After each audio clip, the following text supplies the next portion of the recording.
Good morning, Mr. We Chairman. agree. Thank you for inviting me to testify. My name is Mathew Palmer, and I'm a proud Delta flight attendant. I began my career with Delta in 2008 and have been based both in New York City and Atlanta. I've had the privilege of visiting 5 continents and seeing more than 20 countries. I've carried celebrities, common folk, and even shared jet service to D.C. with President Jimmy Carter en route to President Obama's inauguration. A number of my colleagues, other Delta flight attendants, both pre-merger Northwest and Delta alike, are here with me who have, like me, been harmed by government regulation. Combined, all of us have hundreds of years of experience as Delta flight attendants. My colleagues at Delta Airlines have 3 times in the past decade been involved in representational elections. Each time, the Association of Flight Attendants were seeking to bargain on our behalf. AFA has failed each time to secure the votes of confidence needed to step into that role.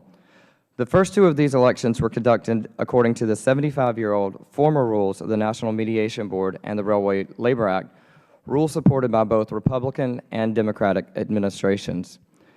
That leads to my main concern.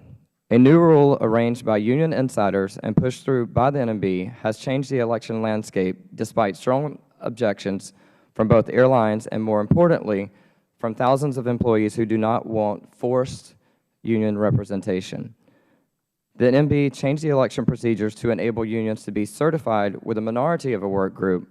There was no change to the archaic decertification process, which is convoluted at best and requires a, quote, straw man posing as a union to win an election.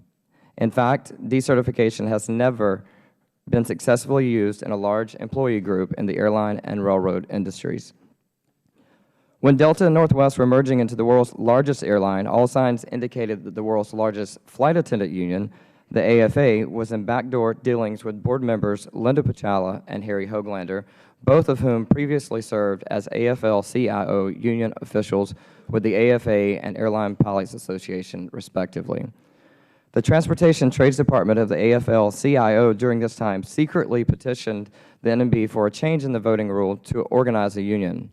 This was not disclosed to the pre-merger Delta flight attendants who was intended to affect, and more shocking, not to the pre-merger Northwest flight attendants who were actually represented them by the AFA, despite the fact that AFA President Patricia Friend served as Secretary of the Transportation Trades Department herself.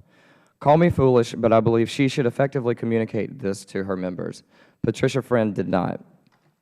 So even with the rules tilted in the favor of the unions, in the most recent election, 94% of Delta flight attendants turned out to vote, and the majority voted to reject AFA representation once again. Following, the AFA then had the gall to say that the high turnout rate indicated Delta interfered in the election. Their argument apparently was that too many people voted. Now, the same 2 members who discarded 75 years of precedent are considering requests from the unions to now disregard how we voted and now force us to redo elections under rules that are even more favorable to unions. Mr. Chairman, I want the NMB to respect our vote. I want them to respect the votes of the majority of Delta flight attendants and Delta employees and other work groups who prefer to have a direct relationship with our company. I believe the majority of my coworkers agree with me that workers should make decisions about their representation, and a government agency such as the NMB should not impose its judgment on employees. Rather, they should be a neutral referee of elections.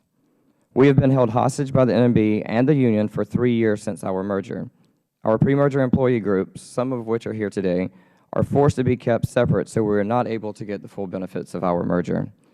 I cannot speak for Delta Airlines, and I will not pretend to. In fact, despite my testimony echoing that of many of my colleagues at Delta, what I have said is only my reality.